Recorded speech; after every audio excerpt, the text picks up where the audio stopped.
سب سے پہلے میں اور یہ پوری قوم ان 6 ججز کو سلام پیش کرتی ہے کہ جس طرح اس ظلم و بربریت کے ماحول میں انہوں نے حق کا کلمہ بلند کیا اور آواز اٹھائی. کسی جسٹس کے لیے، کسی بھی آفیسر کے لیے، کوئی بھی کسی عہدے پہ بیٹھا ہو، بڑا مشکل ہوتا ہے کہ اس کا سٹینڈ لینا، لیکن جس طرح انہوں نے سٹینڈ لیا ہے اور اس سے پہلے چیف جسٹس آف اسلام آباد ہائی کورٹ کو آگاہ کیا، جس پر انہوں نے اپنے بھائیوں کو انصاف نہیں دیا اور توہین عدالت کی کارروائی نہیں کی.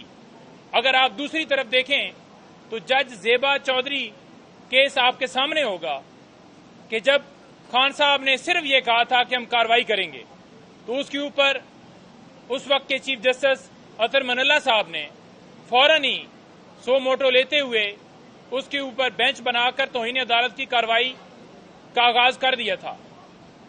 تو اس وقت جب لوئر جوڈیشری کا معاملہ آیا تو ایک ان کی جو نیچے ایک جج ہیں ان کے حوالے سے بات ہوئی تو انہوں نے فوراً ہی اس کے اوپر ایکشن لے لیا.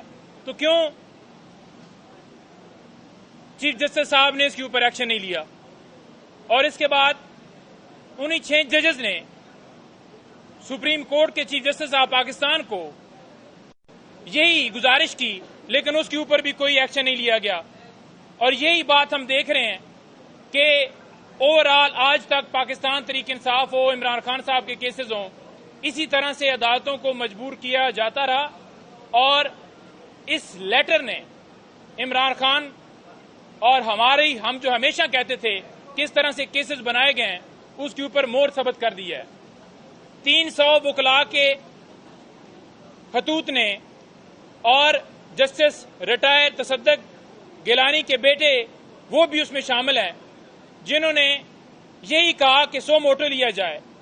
تو ہم یہ گزارش کر رہے ہیں کہ جب 6 ججز نے لیٹر لکھ دیا تھا تو اس وقت کیوں اس سو کالڈ وزیر اعظم کو بلا کر اس کے ساتھ مشاورت کر کے پھر اسے یہ کہہ دیا گیا تھا کہ عدلیہ آپ کے سامنے بچھائی جاتی ہے. ریاست کے عدلیہ اور انتظامیہ 2 الگ الگ ستون ہیں. تو آپ نے دیکھا کہ عدلیہ کو انتظامیہ کے نیچے لٹایا گیا. کس نے لٹایا؟ کیوں لٹایا؟ اور جب جسٹس ریٹائر تصدق گیلانی نے اس کمیشن سے انکار کر دیا تو پھر سو موٹو لیتے ہوئے بینچ کنسٹیٹیوٹ کیا، پک اینڈ چوز کیا.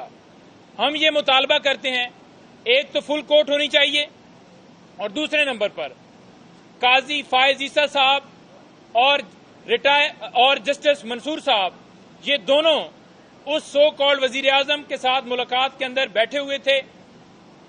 فی الفور اس بینچ سے خود کو علیحدہ کریں.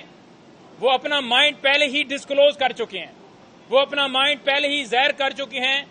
سو کالڈ وزیر اعظم جو فارم 45 کے مطابق ہارا ہوا شخص ہے اس کے ساتھ ملاقات کر کے. تو اس کے ساتھ ساتھ ہم یہ بھی مطالبہ کرتے ہیں کہ لائیو پروسیڈنگز دکھائی جائیں تاکہ پوری قوم دیکھے. اور تیسرا مطالبہ ہم یہ کرتے ہیں کہ جن ایجنسی کے اہلکاروں نے دھمکیاں دی ہیں، جنہوں نے مداخلت کی ہے، ان تمام اہلکاروں کو عدالت میں بلایا جائے اور یہاں پر ان سے سوالات جوابات لیے جائیں، کیے جائیں اور اس کے مطابق ان کے خلاف ایکشن لیتے ہوئے ان کے خلاف کارروائی ہو. اور یہ 6 ججز نہیں ہیں، یہ پوری قوم انصاف کے لیے کھڑی ہے. یہ پوری قوم سپریم کورٹ کی طرف آج دیکھ رہی ہے. پوری قوم آج مطالبہ کر رہی ہے کہ قوم کو انصاف دیا جائے. اور عدالت کے اندر لوگ اسی وجہ سے آتے ہیں کہ انصاف کی امید ہوتی ہے. اور اگر عدالتیں ہی انصاف نہیں دیں گی تو پھر ہم جو ہے وہ کدھر جائیں گے؟ تو لہٰذا ہماری ڈیمانڈز آپ کے سامنے آ گئی ہیں، کلیئر کٹ ہیں. ہم انصاف کی امید رکھتے ہیں اور امید رکھتے ہیں کہ اس کے اوپر امپلیمنٹ ہوگا. اچھا پنجوتا صاحب یہ بتائیے کہ کل وزیر اطلاعات عطا تارڑ صاحب نے ایک ٹویٹ کیا، انہوں نے کہا ہے کہ پی ٹی آئی جو ہے وہ عدلیہ کو لڑانے کی سازش کر رہی ہے اور اس وقت جو ہے پی ٹی آئی لڑوانے کی کوشش کر رہی ہے. کہیں یہ ریشم والا مدعا آپ کے اوپر ڈالنے کے لیے تو نہیں سب کچھ کیا جا رہی ہے؟ دیکھیں بات یہ ہے کہ اس کو غلط رنگ دیا جا رہا ہے کہ یہ پی ٹی آئی کا مسئلہ ہے. یہ مسئلہ پاکستان تحریک انصاف کا نہیں ہے، نہ ہی وہ 6 ججز پاکستان تحریک انصاف نے اپوائنٹ کیے. آپ یہ بتا دیں کہ کس کیس کے اندر ایسا کوئی غیر قانونی آرڈر جو ہے پاکستان تحریک انصاف کے حق میں پاس کیا گیا. ہمیشہ عدالتوں کی طرف یہ ریمارکس آئے کہ اگر آپ پریس کانفرنس کریں گے تو آپ کو چھوڑ دیا جائے گا. ہماری آج بھی درخواستیں اسلام آباد ہائی کورٹ کے اندر پینڈنگ ہیں، چاہے سائفر کیس ہو، چاہے دوسرا کون سا نیب والا کیس ہو، سیکیورٹی کی درخواستیں ہوں، خان صاحب کی جان کی حفاظت کے حوالے سے درخواستیں ہوں، یا بی بی صاحبہ کی جان کے خطرے کے حوالے سے درخواستیں ہوں. یا آپ نے دیکھا کہ اس سے پہلے جتنی درخواستیں اسلام آباد ہائی کورٹ میں آئیں، کیوں چیف جسٹس عامر فاروق صاحب کے پاس 130 سے زیادہ درخواستیں گئیں؟ کیا وجہ تھی؟ اس وقت تو عطا تارڑ صاحب یا دوسرے نہیں بولے. اور یہ غلط رنگ دیا جا رہا ہے. یہ مسئلہ پاکستان کا ہے. یہ مسئلہ جو ہے اس پاکستان کے مسئلے کو پی ٹی آئی کے ساتھ نہ جوڑا جائے. صرف ان ججز کے خلاف دیکھیں، یہاں پر جو بولتا ہے اس کو غدار ڈکلیئر کر دیا جاتا ہے.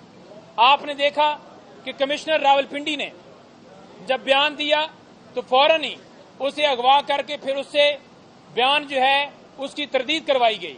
اور اسی طرح سے جو ہی 6 ججز نے خط لکھا تو کسی نے پراپرٹی کا الزام لگایا ان کے اوپر، کسی نے کہا کہ اس نے اتنے کیس دیکھے ہیں پاکستان تحریک انصاف کے، 10 میں سے 6 درخواستیں پاکستان تحریک انصاف کے حق میں دی ہیں. تو یہ سارے پراپوگنڈے ہیں. یہاں پر جو بھی بولے گا، جو بھی بات کرے گا، اس کے ساتھ یہی کیا جائے گا کہ وہ آواز نہ اٹھائے.